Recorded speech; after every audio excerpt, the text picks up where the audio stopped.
Ladies and gentlemen, please welcome your panel on World-Class Healthcare, Investing in Biomedical Innovation, moderated by Executive Director of FasterCures, Dr. Tanisha Carino.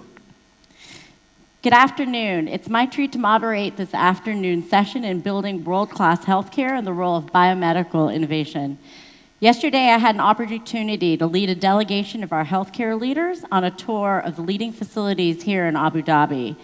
And one word describes what we witnessed: audacious.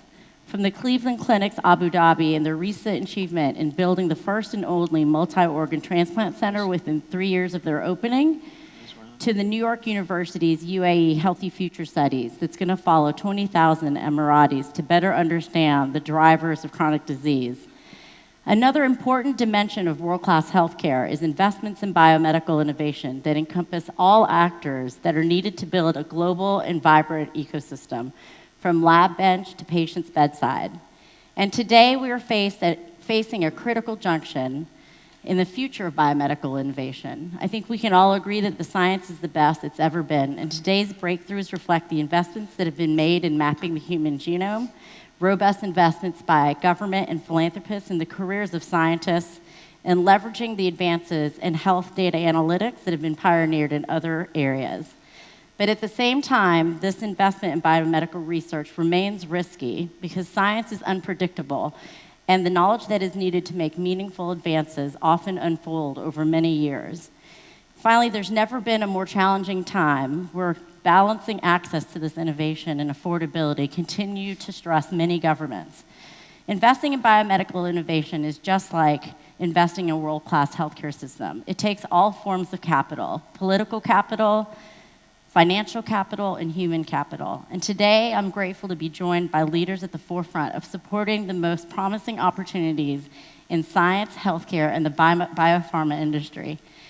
So I want to begin with Chris Hite. Chris, as the Vice Chairman and Global Head of Healthcare at Citi, you've been at the forefront of some of the biggest deals in healthcare, and specifically, you've been an advisor to many of the CEOs of the leading biopharma companies. In your opinion, what are the major drivers that we've been seeing in the M&A activity in the industry? So I advised recently Celgene on a $92 billion sale to Bristol Myers Squibb, and which happens to be the largest healthcare deal of all time. And that deal was driven by the need of both companies for something to drive their growth in the future. Pharmaceutical companies their PEs are highly correlated to top line and bottom line growth. Bristol Myers Squibb, as many of you know, are heavily focused on their PD-1 Opdivo and have devoted a lot of R&D to IO combinations in various cancers. And at this point in time, it looks like that strategy probably isn't going to work out the way they had hoped. And because of that, they've really sort of not committed R&D resources to other assets, so they lacked a pipeline. Celgene, on the other hand, is one of the fastest growing companies in the sector, but they have a looming patent cliff on their drug called Revlimid, which is a $13 billion drug used for multiple myeloma.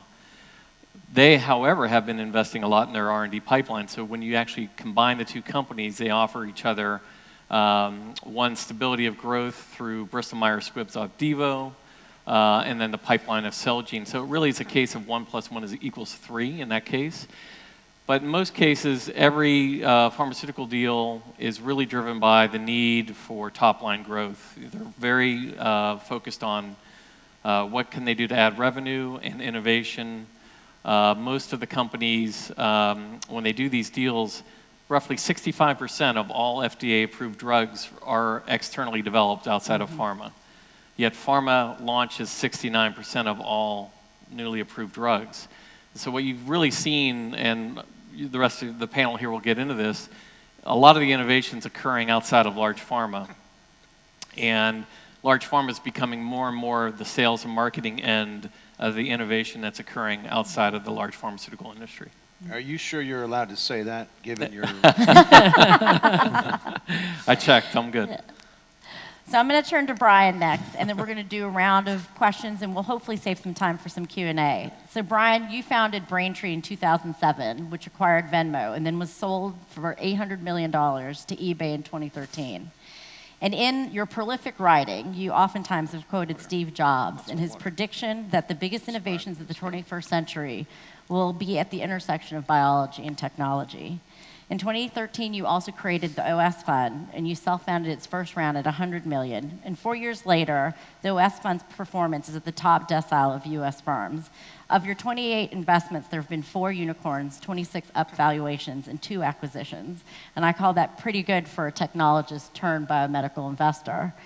When you think about what your prevailing investment philosophy has been for the OS Fund, how would you explain it in simple ways? Yeah, I would say that a lot of people don't know this, but science is the new tech. And it used to be the case that working in quote-unquote science would take a decade to work on a couple $100 million and usually have like a binary outcome. The cost of working in hard sciences, including biology and chemistry, genomics, has plummeted faster than Moore's Law. And so the lower cost of tools has allowed scientists and entrepreneurs to now build companies and get to market within a matter of years, making money. And so we've basically invested in a approach where we believe companies that can work at the predictable engineering of atoms, molecules, organisms, and complex systems can now bring to life things we couldn't do before. So I'll give you 2 quick examples. One, 5 years ago, we bet on a company that was working on the microbiome. So we have this bacteria in our gut, and we don't really know what it does. And it turns out it's actually really significant for everything about ourselves, neural health, body functions. And so this company, Ubiome, has emerged as the leader in the microbiome, amassing the world's largest data sets. And we're now finding correlation with just about everything in human health associated with this gut bacteria. And so it's an example of a platform that comes online, and once you have this to work with, you have a whole ecosystem that emerges around it. The second example I'd give you is a company called Synthigo working in gene editing. They're industrializing CRISPR in gene editing, making it available to scientists and companies at a reliable, low-cost fashion. And it's these kinds of tools that are going to introduce a revolution in the world that is largely unknown about, but it's happening in these labs at low-cost, high-impact ways. So we've really been focusing in the past 5 years in terms of how to identify these companies, how to appropriately vet them, and then how to help them grow in the system. But been very encouraging because the companies feed upon each other. So it's just like in 1978 where you had Apple and Microsoft and Intel and Oracle all starting to work together. They all needed each other in this ecosystem. The same is true with the world of biology. Everyone needs the same tools, and as one company makes progress, everyone else rises. So it's a really exciting ecosystem that hopefully the world will discover. Great. One of the trends I see when I look at your investment portfolio is the idea of engineering and the idea of biology to scale. Could you comment a little bit about how that has really played into the companies that you're most interested in, where you think that there is unique opportunities? Yeah, a lot of people, zeros and ones of computers are very predictable. You can program a line of code and it does that same thing every single time. Biology is a bit messy. But what's interesting is that our machines have taken us away from our biology. But in the age of engineering biology, we're coming back closer to what makes us us.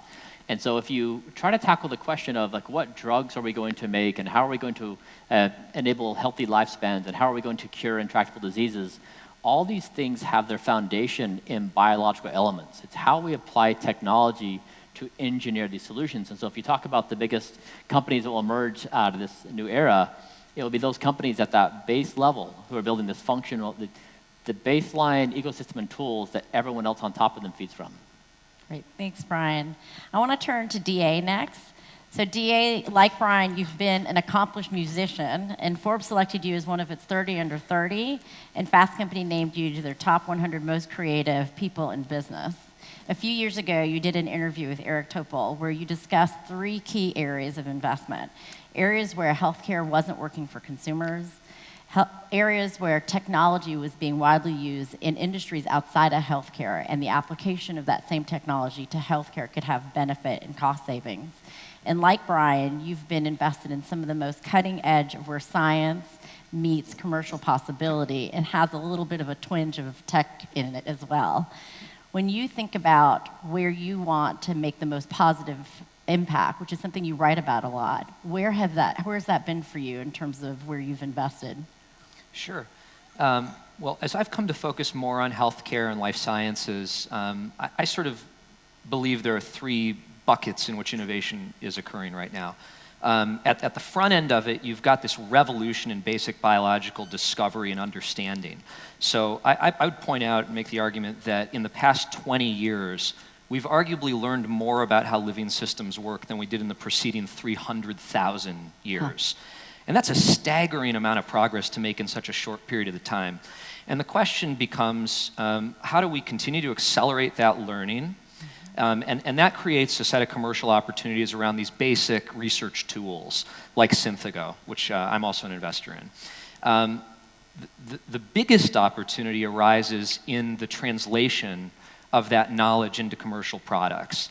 And what we've got now is this ability, both on the technology to read and understand the personal characteristics of a person's disease or health, and also in the domain of intervening in it through rationally engineering molecules or other interventions, and ability to move much faster than we ever have before.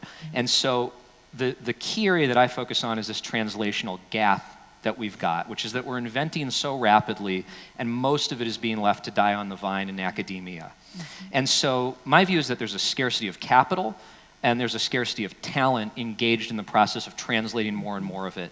And compared against other areas of consumer technology investment, the dynamics are really favorable for venture capitalists because there's essentially unlimited shopping that you can do out there. There are just so many good ideas, and they're emerging at such a rapid clip. And what's missing are the people and the money to take it to patients. So very interested in that translation of basic research into products that ultimately can reach patients. And then finally, I'm focused on where the rubber meets the road, where those products actually get to patients in a clinical setting.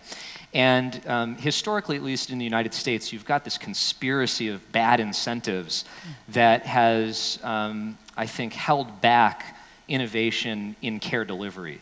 So people look at the sort of top-line numbers around healthcare in the U.S. We're spending $3.5 trillion a year. It's about 18% of GDP. And yet we're getting consistently poor returns for it, both in terms of the costs and the outcomes that patients ultimately enjoy. And so it can be very alluring to think that you can come in with a bunch of technology for hospitals or insurance companies and clean it all up and things will all be better. But my view is that what will ultimately force change are these new types of products. Yep. So as an example, you could look at some of the products that Sean's foundation, the Parker Institute, has helped support in cancer cell therapy. You now have products on the market, at least two, cell therapy products for subsets of cancer that cost upwards of $1 million per patient. And what's great about them is that they're potentially curative. Right. So on the one hand, we should be really excited that these can now be brought to patients. On the other hand, we don't have the health economics system to support those types of therapies. And the existing players who have to foot the bill, namely the government and the private insurance companies, don't have the mechanisms in place to track the outcomes on the ground to know if they're getting good value for these types of next generation products. And so I think as you see this tidal wave of discovery occurring, it will produce a whole next generation of products. Those new products demand changes in the delivery infrastructure to actually make them viable in a clinical setting. That's a great point. I want to round back up on the point about the healthcare delivery system and the ability for the system to adopt new science as it comes to market. But you touched on this, the rapid cycle of science that now exists. And Sean, you know, you've been an investor for a long time. You've been involved in tech. You're now involved in biomedical innovation as both an investor and a philanthropist. You see this rapid cycle. Tell us a little bit about what you've witnessed in terms of how rapidly the science has changed. and what the experience has been of the Parker Foundation. You know, it's actually interesting. You somehow found the 3 people in the world who were like consumer internet investors and or founders who have all decided to go into life sciences and biotech. So congratulations on that. And we all agree on it. And we all agree on everything. And I have to say, any conference that gives me this many beverage options is, this is a high-class event. 45 minutes from now, I may be running for the restroom. But you told me to be entertaining. So anyway, be as entertaining as you want. Okay. So there's a lot to unpack with that question. I mean, I think I observe a lot of the same trends that the 3 of you have all mentioned, and a lot of it for me started with the realization that in 1995, Jim Allison, who just won the Nobel Prize, who's our center director at MD Anderson, had incredibly promising results in melanoma patients being treated with the first IO drug, and technically the first IO drug that was FDA approved, called Yervoy, targeting a pathway called C2A4. And many of these patients are still alive today from his original trials. And it was incredible it was very eye-opening for me to read this research, and also to understand a little bit of the theory of how the immune system, ought to be, should be, and actually turns out it is, constantly surveilling for cells that have acquired mutations, killing those cells, and probably everybody in this room has, some early cancer that is being dealt with by the immune system. This was not the prevailing theory. In fact, the NCI, which is the cancer arm of the NIH, was just not funding this area. And it was astonishing to me to see that you had data that was so good, science that was so good, and clearly working, and yet there was really there were no resources available to bring it to market, and very little interest in bringing it to market. Fast forward some number of years, I'm continuing to contemplate this, my post-Facebook and post-venture capital era, and the other big problem that I noticed was the overall lack of collaboration, not just between individual scientists. Scientists actually like to collaborate with each other, but between institutions. And the inability for those institutions, academic institutions, I won't name specific ones, but their tech transfer offices weren't operating particularly well. They were not always successful in this translational thing that DA is talking about, taking science that appears to be working and turning that into a great company, meaning bringing in the right VCs who could help build a team, bringing in the right team, actually timing this correctly. And as a VC, we always used to talk about the timing has to be right, the idea has to be right, and the team has to be right, otherwise it doesn't work. So there was a real lack of this kind of commercialization understanding. And we had 30 years of sort of failure in the biotech VC world. Now, it wasn't abject failure. Things were getting to market, a lot of progress was being made, but there was huge science risk. And so, biotech VC firms just generally didn't do that well. They didn't perform as well as more generalized tech firms, whether they were semiconductor, hardware, software, consumer internet, et cetera. Where it was a little bit less risky than science in many ways. Yeah, the science itself was very risky, and these other things were less risky. So where the institute that I founded came in was saying, look, we think that because we're going to focus on one area, which is sort of at the time, and now everyone's talking about immunotherapy and it's very hot, but at the time it was underserved. We're going to focus on this one area, we're really good at it, we want to work with all your tech transfer offices, but we want to play a role in administering the IP. And in doing so, we can get all of these organizations collaborating. We don't have to worry about IP contamination. We can put researchers together, and then we can take that final step where we actually spin out a company using technology that we know works. I forgot to mention, we run clinical trials within the institute itself. So we can get a promising drug all the way through a phase 1 trial where we have human data We actually know that this is a viable drug, and we can do that very cost effectively because we can accrue patients from all of our partner centers. So by creating this consortium, we felt like we could reduce costs, we could remove scientific risk from the equation, increase the valuation of these companies, and then in the last year or so, we've made so much progress scientifically that we've actually started investing in the companies themselves. So my nonprofit, the foundation is investing the institute in the itself, which is a 501c3, makes program-related investments, pretty large investments in seed stage, really early companies, 15 to 25, $30 million investments. And we will build a syndicate of great VCs, great board members, and help build the management team. So it truly is bench to bedside in terms of a clinical trial, and then all the way to taking it all the way through commercialization and hopefully approval. It's an interesting kind of role that we've carved out for ourselves in the ecosystem. It's a model that's never really been tried before, and it was unclear in the beginning when we started if this would ever really work, because it combines elements of basic science, working with the absolute best people, giving them much larger grants so that they can work on bolder, more ambitious projects, and then helping them, holding their hand and educating them through the commercialization process, ultimately resulting in a great pipeline of companies that are bringing some really interesting science to market. So Sean, I want to build on that and ask Chris. So Chris, one of the themes that I'm hearing from you is that the large biopharmas are really thirsty for pipeline, and a lot of the innovation might be externalized, but companies can also choose to put their dollars as early as the Parker Foundation and have historically invested in that translational research. What's the dynamic that you see now between the philanthropic community, government, the interest that the pharmaceutical biotech industry has to go earlier?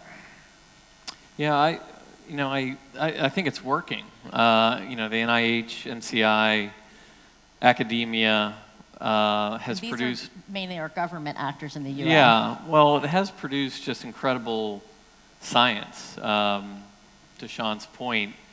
And, pharma, invests in some of that early science, and they certainly collaborate. But at the interesting thing is, they are still constrained by shareholder returns, P&L constraints, their own internal priorities, where you have walls built up around heads of R&D that will want to invest in this program and et cetera. So, but from my standpoint, I think what's really transpired over the last, probably 20 years, I agree with what Sean's saying, is remarkable. I think the only thing that I have a little bit concern about, having done this for 25 years, and I'm not a scientist, but I've served these biotech companies and pharma companies for that long, is the disease states like diabetes, cardiovascular. You see, what you've really seen is you can get to market much quicker doing monogenic studies, very rare orphan disease studies, targeted oncology studies rather than widespread oncology. You can, the advent of the genomic research allows you to go after these very rare diseases, and venture capital firms are putting a lot of their money behind these disease states that affect 1,000, 3,000, 5,000 patients. And why? Because you can put money in, and within $30 million, you can get an answer in phase 1, 2, and the FDA will give you an accelerated approval, i.e. Avexis, okay? And so what's my concern is large pharma is now starting to buy those companies, like Novartis, cell therapy Novartis, Gilead buying Hite, and the concern I think we should all really have is the big killers still out there today are diabetes, cardiovascular disease, and you don't see venture capital firms investing in those disease states because they're massive patient populations, which means you need massive clinical studies, which means a lot longer time for safety studies. And so I do have some concern. Yes, there's great advances, but the VC community is not behind these major disease states. Yep. So, Chris, you raised a really important point that for us at FasterCures keeps us up at night, right? We see the system being built that signals, really strong signals for things like rare disease, where you still have pricing latitude. In oncology, it's hot. I don't know a single company that is not there trying to make a footprint in oncology. You know, we talked to a company last week that's been very dedicated to non-oncology. They now want to accelerate their development programs to be an oncology company. And you're seeing that, Sean, with a lot of the investment you made as a philanthropist, de-risking where the science is to create this market. But right now, we have less than 5% of pipelines invested in cardiovascular disease. It still remains to be the #1 killer. And Chris raises a really good point. You know, where are we in creating investments? Where does this very creative group of people think what we need to do to have the next generation of pipeline in diabetes, cardiovascular disease, mental health? Because those are areas that, you know, in some ways are underfunded and could be the next orphan, despite the fact that they're huge, large populations. I mean, the one place where I might disagree a little bit with DA and where I and perhaps the consensus of the other folks is, I'm actually not sure that there is a lack of funding. I mean, it's clear that oncology, in particular, if you're dealing with, you know, late stage, you know, relapsed refractory metastatic patients, you know, the approval process is faster, and the you know, you have pretty lucrative markets and you get a good return on investment. But that being said, we've done a really good job over the last couple of years, finally, of increasing overall NIH funding, so, you know, it's back to, you know, kind of real dollar, you know, inflation, you know, parity, and perhaps even a little bit bigger. And then throughout the VC ecosystem, there is a huge amount of capital that's looking for opportunities. And what's different about this moment, what feels really different, and I think this is what has, you know, a lot of young people coming in from the more conventional venture world into biotech, is that there seems to be an inflection point occurring. Like, and I think this is probably like this inflection point, the fact that new tools, not one tool, not just sequencing the human genome, it's not just deep sequencing, it's not just, you know, CyTOF or you know, some other kind of fancy tool that scientists are using. It's this collection of tools that are reducing the time to market. I mean, it's technologies for you know, rational drug design, unbiased screening. I mean, there's a whole lot of things that are converging in this moment, and this is the biggest kind of underreported story.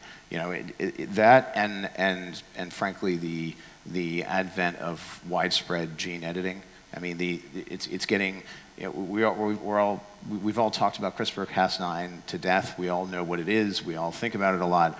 But CRISPR-Cas9 is getting cheaper and cheaper and easier, and it's getting to the point where now we can begin to treat DNA as a programming language, where we can, you know, particularly for cell therapy, now we're able to, there are technologies that are coming to market. Some are closer than others that allow us to edit any arbitrary gene, whether it's a gene knockout or even making a large insertion of new genetic code, up to maybe 1,500 bases of DNA into a cell in order to control its function or reprogram that cell, whether it's a T cell or some other tissue type, to do whatever we want it to do. We can reprogram it to do things that nature never intended. And some of those capabilities, in addition to potentially eliminating a lot of hereditary diseases and taking those off the table, will also enable a revolution in screening. I mean, right now it's like we have lots and lots of, you know, cheap sequencing has enabled us to do full exome sequencing for like $100 or whatever, less than $1,000, and full genome sequencing for probably less than $10,000, including the non-coding regions, which tend to be important. That's interesting, but we still only know what a tiny percentage of those genes actually do. When you start to get into these large-scale unbiased screening platforms where you can knock out or modify thousands of genes in a matter of weeks and then watch very closely analyze how that affects the function of those cells, in whether it's an in vitro model or an in vivo model, you begin to actually decode. It's like sequencing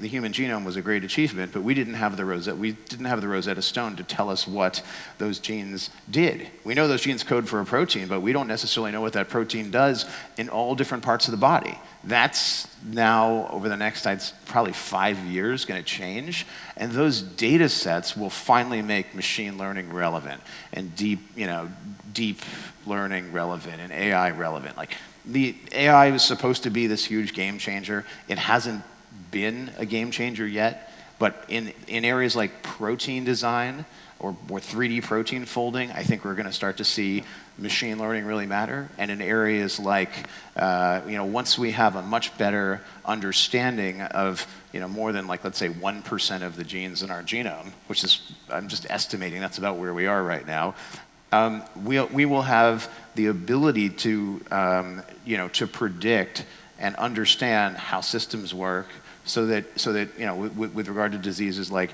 these really common diseases, metabolic syndrome, type 2 diabetes, cardiovascular, drug discovery in those areas is going to be accelerated as well. Yeah. So it's not just oncology. This is a revolution that's going to touch all parts of medicine, and I actually think it's going to lower prices significantly. Competition and more drugs coming to market will lower prices, and will make medicine much, much more available. So maybe we're just seeing the cycle, right, of a lot of concentration in some areas that hopefully the science behind where we've invested in oncology, gene therapy will be extracted and applied to other areas of medicine. You always start where the low-hanging fruit and the highest value and the best chance of approval, using new technologies. But those technologies will trickle down, and I'm very confident that over the next 20 years, a lot of these, the diseases that are really the biggest killers will be addressed, by a new generation of biotech companies, which, luckily for us, pharma doesn't do that much research and development anymore, so that creates a vibrant ecosystem for everyone else. I think they still believe, I think they're still stating they absolutely do research and development.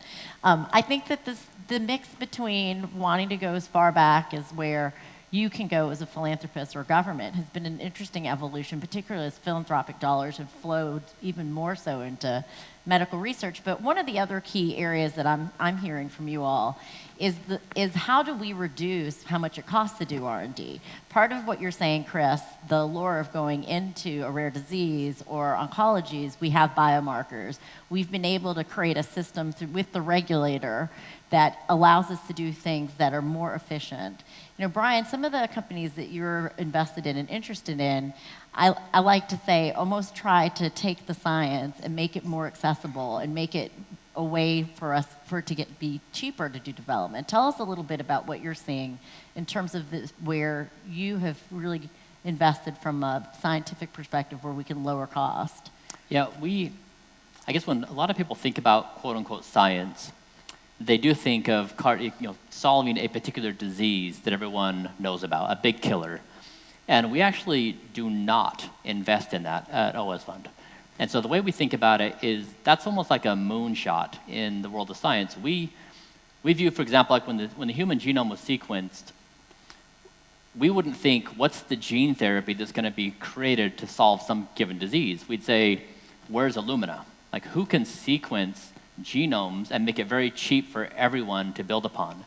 It's the same example of the microbiome. 5 years ago, nobody knew what the microbiome was doing in our health.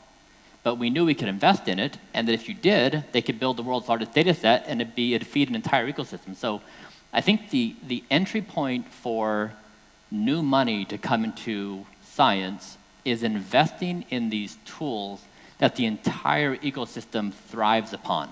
It's not going after these singular diseases that I think leave a very bad experience with a lot of people that deters people from investing in this. So for example, an adjacency like what Sean was saying, one of our companies, Ginkgo Bioworks, is really good at copying DNA from nature and pasting it into organisms and designing them. For example, in a Chanel No. 5 bottle of perfume, there's 1,000 rose petals as an input. So you have to grow the rose plants, harvest the petals, press them, get the rose oil, and put it in the perfume. Super efficient, right? Yes, you can, super efficient. Wait, don't bring up Because we perfume have all with sorts DA. of land to grow that. Do not bring up perfume with DA. This man knows more about fragrances. I'm telling you, like it's an obsession of his. That's the next session.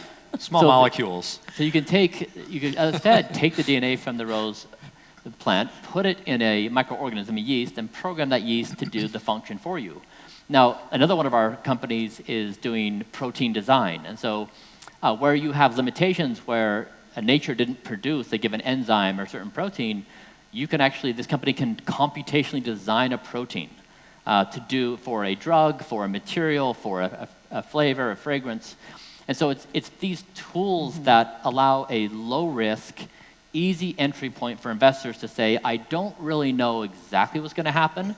I just know there's going to be a demand for a lot of genomes or a lot of microbiomes or a lot of ability to program these cells.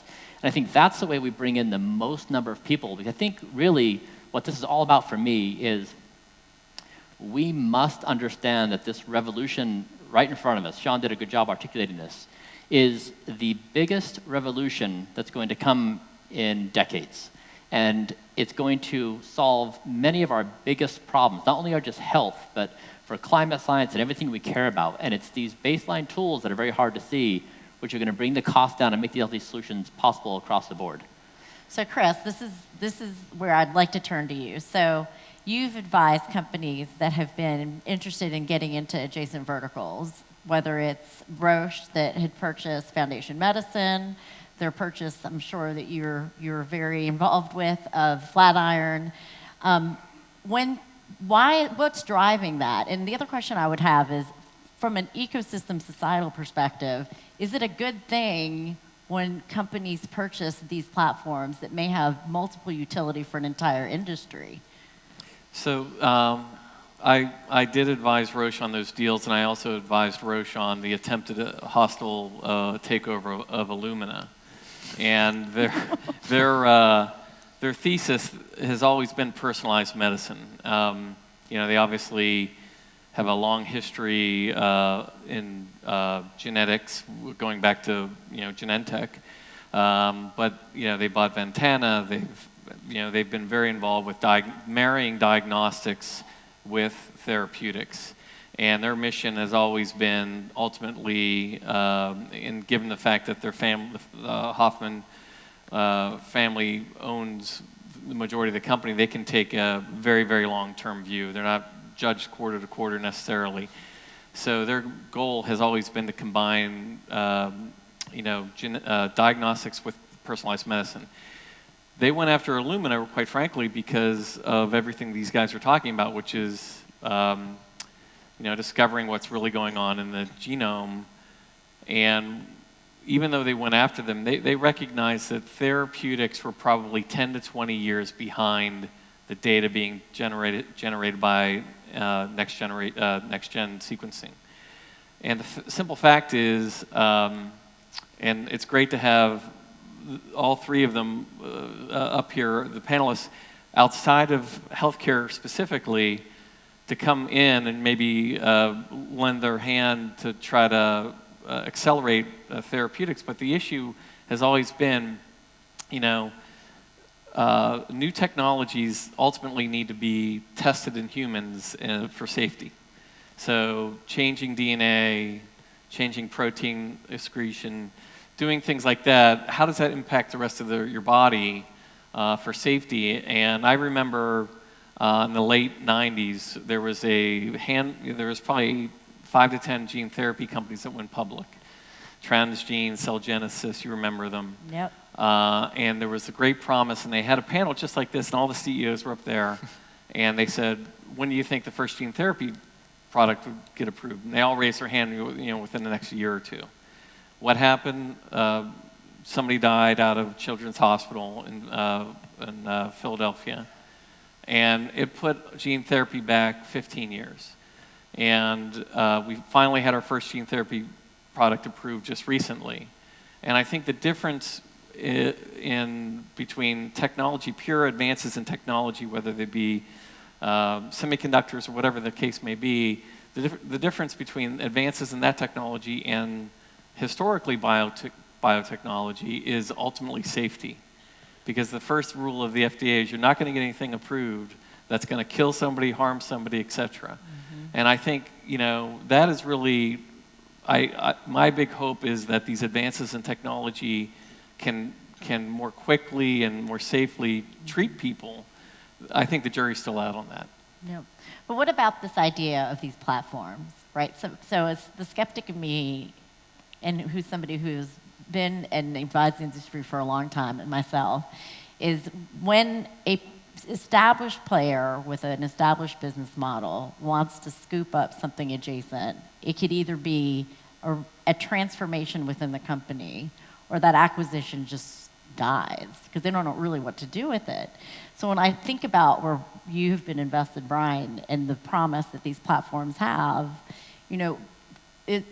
where do we go to fully take it commercial and be successful? Because what happens if the exit strategy is to go into one of these big companies, and then what happens to the science? That's where I get very engaged in wanting to understand, like, how do we take these platforms and bring them to market in a vibrant way that they can serve multiple, the Roches, the BMSs, and the entirety of the industry? Yeah, I mean, M&A, mergers and acquisitions, is very good for innovation. Why? Because the entrepreneurs that started those small companies don't stay at the large pharmaceutical companies. They exit within 3 to 6 months, and they get immediate funding from all the venture capitals, Kleiner Perkins, NEA, Third Rock, Sophie Novo, these folks, and they go out and they invest in new companies, and they're partnered with academia. They have a long history. And so if you think about the history of the sector, Genentech invested in, or Roche invested in Genentech. Genentech went public in the mid-'70s. They finally bought them completely out, through a couple different series 20 years later. South San Francisco was the hotbed of biotechnology, given, the universities, Stanford, Berkeley, given, the hospital systems, given Silicon Valley, venture capitalists, all of that network, and that really was it. Cambridge and Massachusetts, Boston wasn't really it until you had 3 companies, Millennium, Genzyme, Biogen. What happened? Millennium got bought. Those guys was a starburst. They went off, they formed venture capital firms and new companies. Genzyme got bought. The executives at Genzyme are running 20 different companies in Boston. And venture capital started pouring in there. And now you have Boston, quite frankly, is more of the hub than South San Francisco. Right. And you even have things like that happening in Cambridge and England and elsewhere. And so I think M&A and, pharma will always want the next shiny thing. And when that happens, that's a good thing, right? Because they know how to deal with payers and bringing things to market, and they're good at that. And the entrepreneurs will leave and go do bigger, better things. Thanks, Chris. Dee, I want to turn to the comment that you made about data. You have been a very vocal advocate of making sure that the system is actually working on behalf of patients. And you've pointed out whether it's the lack of transparency in the system and areas that you've been interested in that will help consumers. When you think about this region is bursting with possibility in terms of how they're thinking about health data, how they're creating insurance markets, what they're doing to invest in the world-class provider networks that are going to be here and that are here now. What are the lessons you would say, for as wonderful as the U.S. is as a beacon of healthcare, what should you not import? Well, the U.S. is a disaster because we keep spending more and keep getting less for it to a certain degree. And at a high level, the reason for that is that we are committed to a model, or have been historically, in which most of the participants in the healthcare system are rewarded for providing more and more care at a greater and greater cost. And so, of course, they do that. And there has been an effort over the past few years in the U.S. to pursue what people refer to as value-based care. That is to say, to tether the payments that insurance companies give to providers to the outcomes of the patients that receive that care. So that's the right general approach, and I think any health system in the world should be striving for a system that works in such a way that everybody in it is rewarded for doing a good job and keeping patients healthy over long periods of time. Some of these incentives have to do with the time scales at play. And so one of the things that some of the other comments were making me think about have to do with both the shift to personalization and also the shift that I think we probably all agree is coming towards prevention. And when you talk about some of these more complex systemic diseases like diabetes or cardiovascular disease, they're almost like storms of physiology. And once these storms get started, it's much, much more difficult to unwind them than in theory it might be to arrest them before they really take off. Yep. And so in the US, one of our big problems when it comes to those sorts of diseases is that the average insurer, most people get their insurance through their employer, the average insurer is used to taking care of a patient for 3 to 4 years. Yeah. So they don't really have an economic incentive to foot the bill for interventions that might only impact that patient's health 5 or 6 years out into the future, or even 20 or 30 years out into the future. So, I think it's incumbent upon health systems to both take a personalized and preventative view towards each patient's health, but also to measure the success of interventions over a longer period of time. We're just going to be moving earlier and earlier in terms of when we deliver care. And, on the one hand, we can all kind of complain about how much of GDP we're spending on healthcare. On the other hand, as we become wealthy, industrialized societies, and people basically have the basis of happiness and health covered And in the the economy, expectation what for are they the going to spend investment. money Right. on? Right. So it's conceivable to me that there's actually a virtuous possibility that 50 years from now we're spending 50 or 60% of GDP on healthcare. What would that future look like? It might look like one in which people are living significantly longer, Right. in which we're front-loading the costs that we shoulder to take care of people.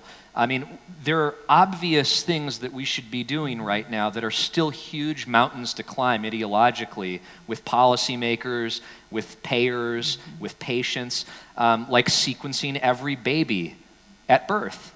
I mean, it's going to take 15 or 20 years of advocacy probably before a country like the US is doing something that already would have such obvious benefit. Places like Abu Dhabi have the advantage of being able to move in a very nimble way.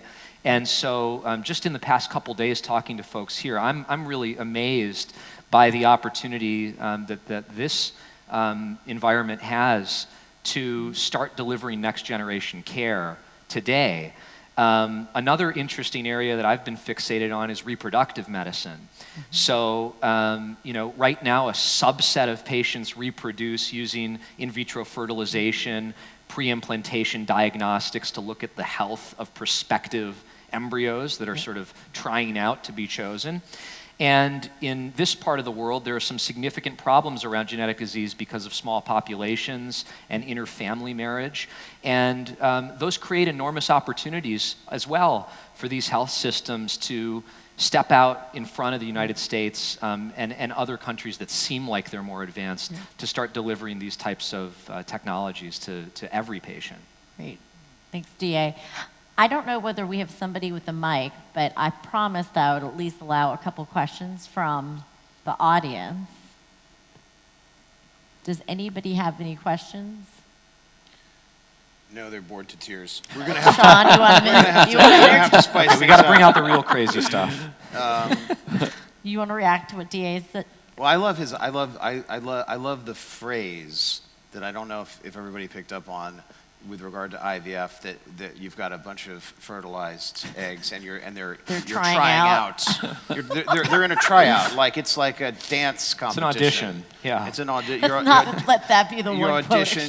extracted from You're So I mean, there's really this brings us to like a very interesting public policy debate that is the one debate we're really not having. Bill Gates tweeted out the other day, the debate about gene editing is the biggest public policy debate that we're currently not having. We're talking a lot about AI, like way too many people are listening to our friend Elon Musk, and his, kind of comic book, dystopian vision of an artificial superintelligence that takes over the earth and enslaves humanity. I don't think that's where we should be concerned, and I really don't think that's going to be the conversation in the 21st century. I think the conversation will have more to do with the the healthcare haves and healthcare have-nots, and it will have more to do with questions around the ethics of gene editing versus not. And a lot of cultures are going to have to make a decision. Do we support, for instance, a child's, we do a genetic test on a baby, find that the child is going to be born with a very debilitating disorder.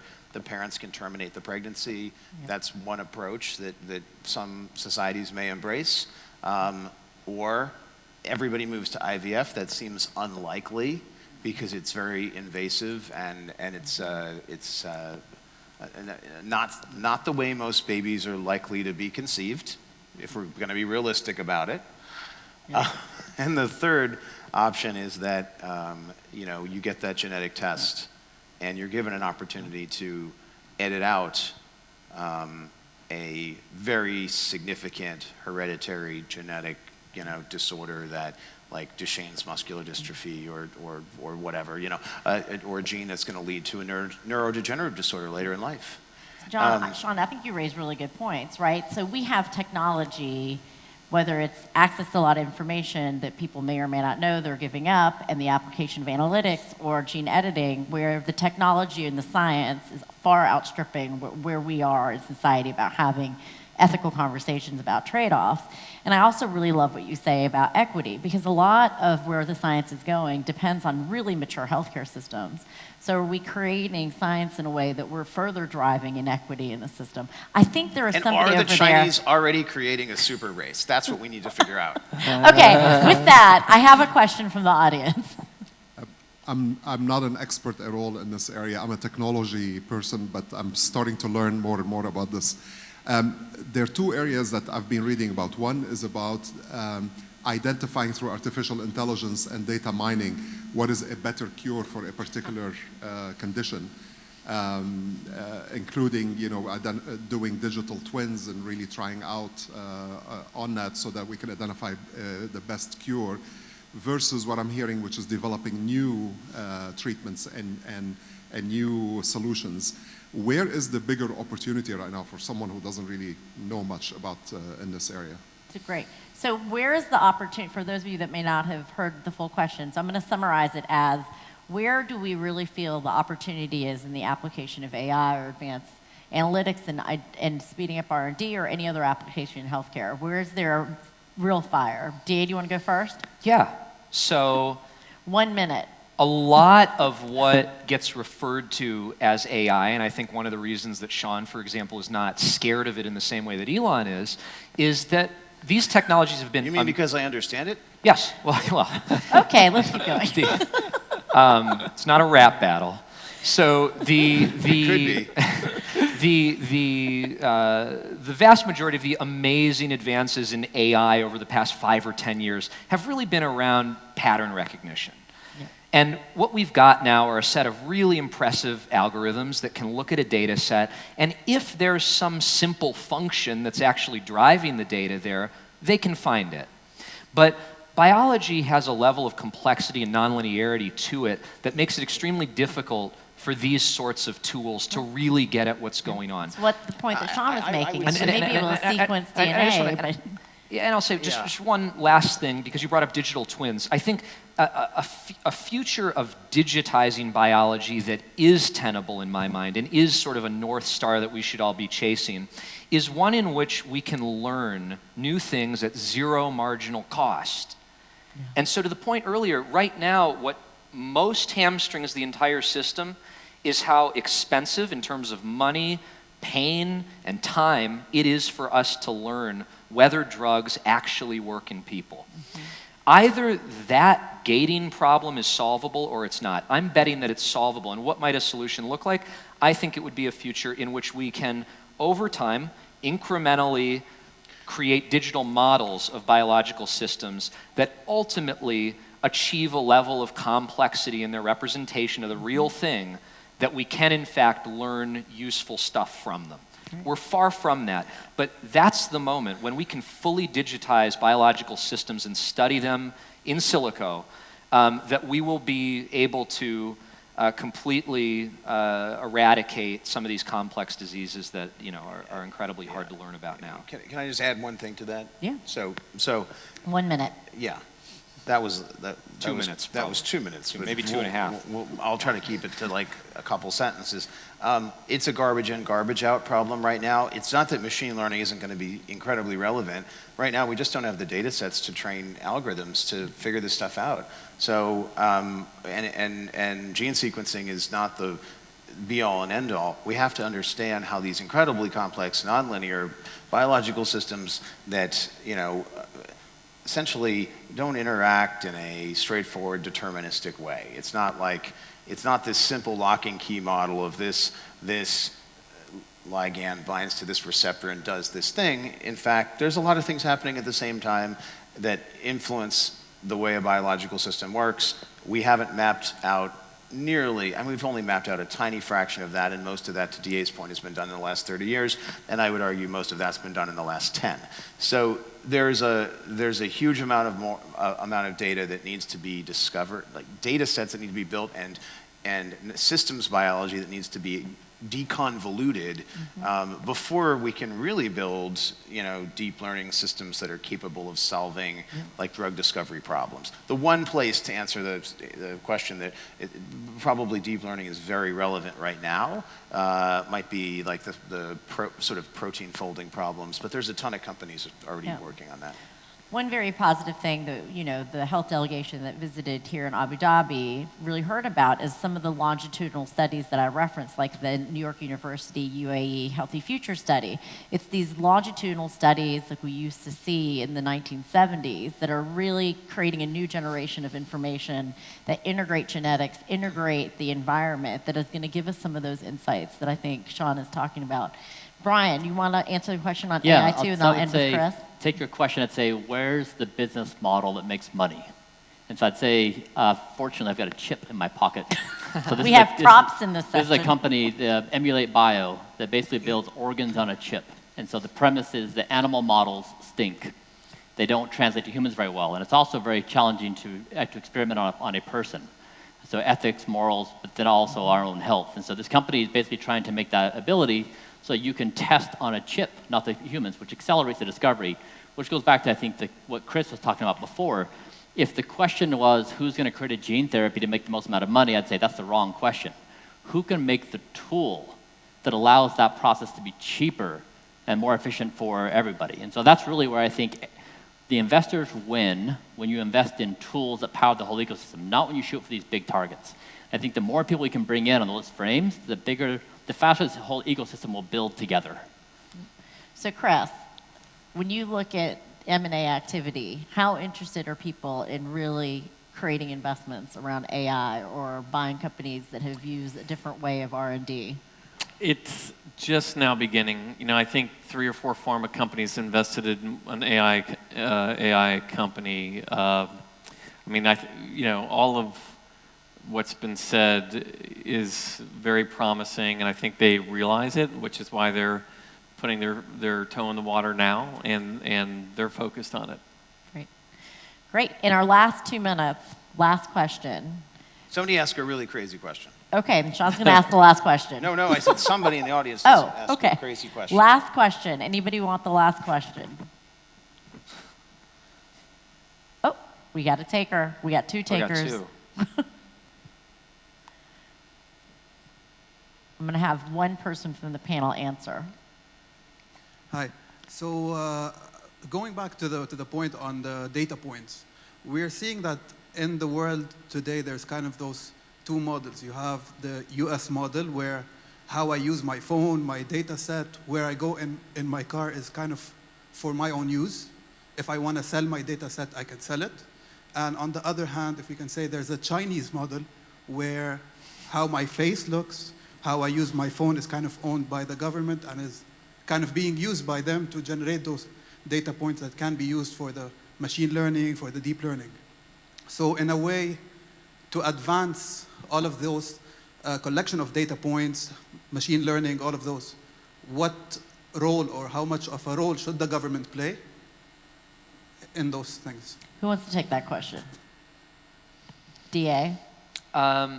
I think I would just echo what Sean said, which is that to do anything useful with the data, it's incredibly important that it be structured. So these sort of algorithms feed off of data that is essentially computable. And generating computable data requires a level of judiciousness in the collection of that data in the first place.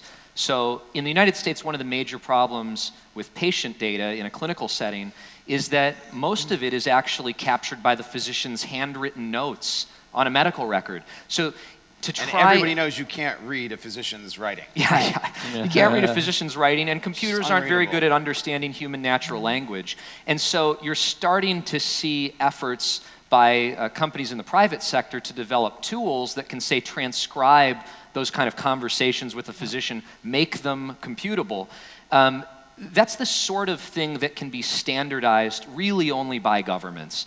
And if you look in the United States at the adoption of electronic health records, the motivator for it was public policy.